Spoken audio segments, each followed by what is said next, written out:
몇 년 전까지만 해도 거리에서 2명의 아이를 둔 부부를 보면 소수민족인가?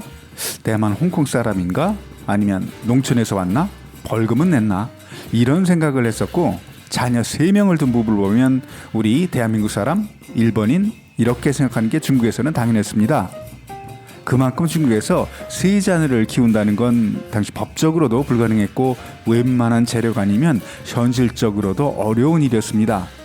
그런데 갑자기 중국 정부가 이제부터는 자녀 3을 낳아 키울 수 있으니까 적극 호응해달라고 말합니다만, 이번 중국 정부의 3자녀 정책만큼 중국인들에게 비판과 조석거리가 된 케이스는 중국 공산당 정부가 들어선 1949년 이래 처음인 것 같습니다.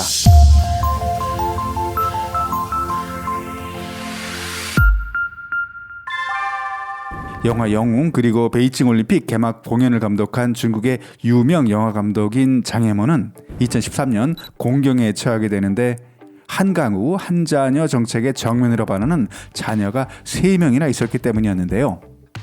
사건이 터진 후 반년 넘게 침묵하던 장혜모 감독, 2013년 12월에야 2남 1녀를 두고 있다고 인정하고 우리나라 돈 13억 원 정도를 벌금 명목의 계획의 출산비와 사회 부양비로 납부했습니다. 그동안 지난 8년 억울한 게 많았던지 이번 중국 정부의 3자녀 정책이 나오자마자 천팅은 자신의 웨이보에 미리 임무를 완수했다라는 멘트를 올려서 또 한 번 전 중국인에게 욕을 먹습니다. 어찌됐든 간에 당시 법을 위반한 건 사실이었고, 3자녀 정책을 적극 추진하는 2021년 현재의 사회 상황이 자녀 1명도 키우기 힘든 현실에서 아이 3명 낳고 임무를 완성했다고 자랑하는 멘트는 중국인들에게 부자들의 돈자랑으로밖에 보이질 않았습니다. 2013년 네티즌들은 베이징 올림픽 감독했다고 아나 무인이냐? 돈 많고 관시 있다고 자랑인가? 이런 비판이 주였다면, 이번에는 아이 낳는 게 임무 어디가 아프신가? 얼굴 정말 두껍다. 법을 위반한 주제의 임무 완성? 전처 사이에 1명, 지금 부인과 3명, 총 4명이면 지금도 법률 위반인데 법 앞에는 만인이 평등하지 않나?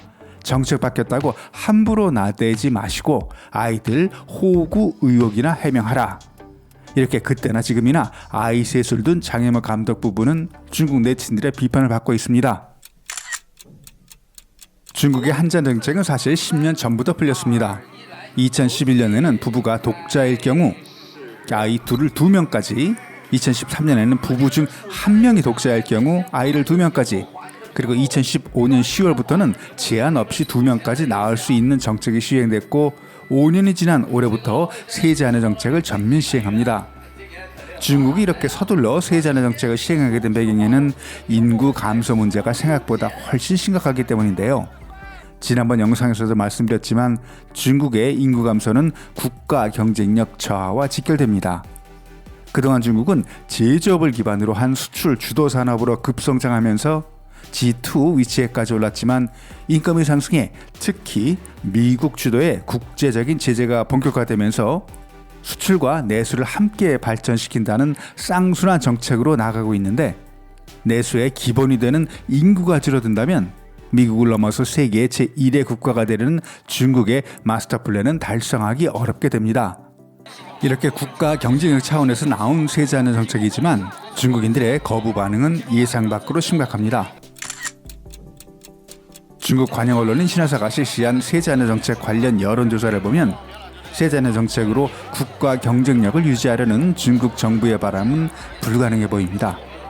3자녀 정책에 어느 정도 준비되어 있느냐는 설문에 응한 3만 2천 명 중 2만 9천 명은 전혀 고려하지 않는다고 답변했고 4% 정도만 기대한다고 답변했습니다. 조사 결과가 너무 충격적이어서인지 신화사는 여론조사 내용을 온라인에서 슬그머니 삭제했습니다. 또 다른 여론조사 내용을 봐도 3자녀 정책이 나왔는데 자녀를 3명 낳겠느냐는 질문에 반수 이상은 1명도 낳지 않겠다고 했고 30% 정도가 하나만 낳겠다, 80% 이상의 응답자가 자녀 1명만 키우겠다는 의견이었습니다. 이렇게 정부의 3자녀 정책에 대해서 중국인들이 비아냥거리면서 비판적인 의견을 내는 건 그만큼 중국의 현 사회 환경에서 젊은 세대가 살아가기 힘들고 더구나 결혼과 자녀를 낳아 키운다는 게 쉽지 않기 때문인데요. 외부에 올라온 글들만 봐도 세 자녀는커녕 하나도 낳지 않겠다. 가장 기본적인 출산 복지부터 해결해달라. 정부가 도와주지도 않을 거면서 3명을 아이 셋 키우면서 부모님의 장인 장모까지 7명을 부양해야 하고 여기에 주택 대출금도 상환하라고. 이렇게 중국 정부의 현실적이지 못한 세대내 정책에 대해 부정적인 의견들이 대부분입니다. 올 들어 중국 최고의 유행어가 될 것 같은 탕평, 평평하게 드러누워서 살자는 뜻으로 집도 차도 사지 말고 결혼하지도 말고 아이 낳지도 말고 돈도 쓰지 말고 그냥 누워서 아무것도 하지 말자라는 뜻입니다. 여기에 현대인들은 생존의 압력이 너무 커서 아이를 낳을 의지가 없고 육아라는 말조차 꺼내기 싫어한다라는 사자성어로 중국 젊은이들 사이에 요즘 유행하고 있습니다. 전문가들도 외신도 중국의 세자녀 정책의 미래에 대해서는 부정적으로 봅니다.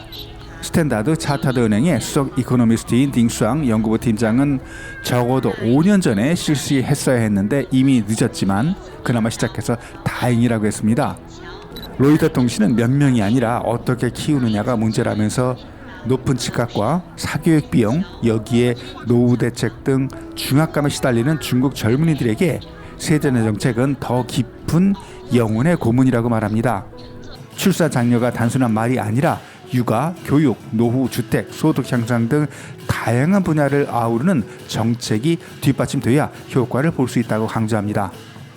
경제학자들은 미국과 달리 중국은 노동력을 충당하기 위한 이민을 허용하지 않기 때문에 중국의 노동력은 지속적으로 줄어들 것이고 세계 1위의 생산력을 지켜내지 못할 수도 있다는 내용 기사가 월스트리트저널에 나왔고요.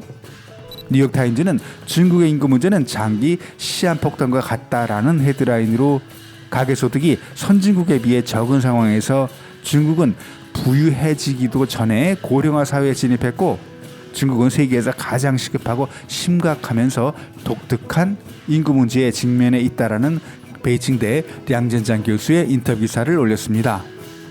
중국의 세자녀 정책은 주택 가격이 서울보다 높으면서 GDP는 우리나라의 3분의 1에 불과한 중국 부부가 부모와 장인 장모 여기에 세자녀까지 총 7명 그리고 교육열이라면 우리나라 학부모도 울고 갈 사교육까지 책임져야 하는 정말 쉽지 않은 일입니다.